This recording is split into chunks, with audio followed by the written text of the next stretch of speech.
الحمدللہ رب العالمین والصلاة والسلام علی سید المرسلین اما بعد۔ حضرات، آج میں ایک ہندو بھائی کا سوال آپ حضرات کی بیداری کے لیے آپ کے لوگوں کے سامنے رکھ رہا ہوں۔ واقعہ یہ ہے کہ دلی ایئرپورٹ پر اسلامی دنیا کے ایک انٹرنیشنل اسکالر سے ایک ہندو بھائی نے سوال کیا، کہا کہ اگر آپ اجازت دیں تو میں ایک بات آپ سے جاننا چاہتا ہوں۔ اسلامی دنیا کے اسکالر نے کہا، پوچھئے۔ انہوں نے کہا کہ میں اچھی اردو جانتا ہوں، ہم نے اسلام کی کئی کتابیں پڑھا ہے، لیکن ایک بات ایسی ہے جس کو میں نہ سمجھ سکا۔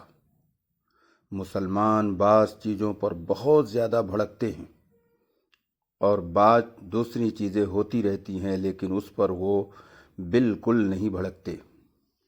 جیسا کہ صاحبان و بیگم کا معاملہ ہے، مسلمان اس بات پر بہت زیادہ بھڑک اٹھے کہ کسی طلاق شدہ عورت کو اس کا سابق شوہر ماہانہ گزارا دے، لیکن ہندو بھائی نے کہا اسی دیش میں مسلمان جوا کھیلتا ہے، شراب پیتا ہے، مار پیٹ کرتا ہے، سود کھاتا ہے، چوری کرتا ہے، اس طرح کی بے شمار چیزیں، دین کے خلاف کام روزانہ کرتا رہتا ہے، لیکن ان کے خلاف مسلمان کبھی دھوم نہیں مچاتے۔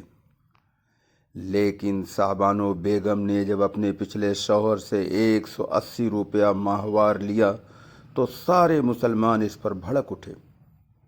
یہی بابری مسجد کے معاملے میں بھی ہوا۔ 1947 میں ہزاروں مسجدوں کی بے حرمتی ہوئی، وہ ڈھا دی گئیں، لیکن مسلمان چپ رہے، لیکن بابری مسجد پر ایک ہنگامہ کھڑا کر دیا۔ اب میں جاننا چاہتا ہوں کہ کیا قرآن میں کہیں لکھا ہے کہ ساری شریعت معطل ہو جائے تو کوئی حرج نہیں، لیکن مطلقہ عورت اپنے پچھلے شوہر سے گزارا نہ لینے پائے، اور چاہے دوسری ہزاروں مسجدوں کے ساتھ کچھ بھی ہو جائے لیکن بابری مسجد کے خلاف کچھ ہو تو اس کو برداشت نہ کرنا؟ یہ تھا اس پیارے ہندو بھائی کا پیارا سوال۔ اب انٹرنیشنل اسلامی دنیا کے اسکالر کا جواب بھی جان لیجئے۔ اس جواب میں بھی کتنی خوبصورتی ہے، کتنا بہتر جواب ہے۔ اللہ امت کو اس جواب کے ذریعے سمجھ اور عمل کی توفیق دے۔ اسلامی دنیا کے اسکالر نے جواب دیا کہ قرآن اور حدیث میں ایسی کوئی بات لکھی ہوئی نہیں ہے، لیکن موجودہ دور کے مسلم لیڈر جس اسلام کی نمائندگی کرتے ہیں وہ یہی ہے۔ یہ مسلم لیڈروں کا گڑھا ہوا اسلام ہے، نہ کہ اللہ کا اتارا ہوا اسلام۔ اللہ کے نازل کیے ہوئے اسلام کی روح، جس کو انگریزی میں اسپرٹ کہتے ہیں، تو اسلام کی اسپرٹ تواضع و ٹالرنس اور دوسروں کی خیر خواہی ہے۔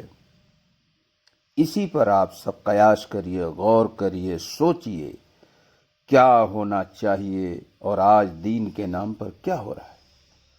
یعنی بے دینی کو دین بنا کر پروسا جا رہا ہے اور اس سے خود بھی برباد ہو رہے ہیں، اور دعوت کے جو ماحول ہے اس کو اپنے ہاتھوں سے برباد کر رہے ہیں۔ اللہ امت کو سمجھ عطا فرمائے۔ وما علینا الا البلاغ۔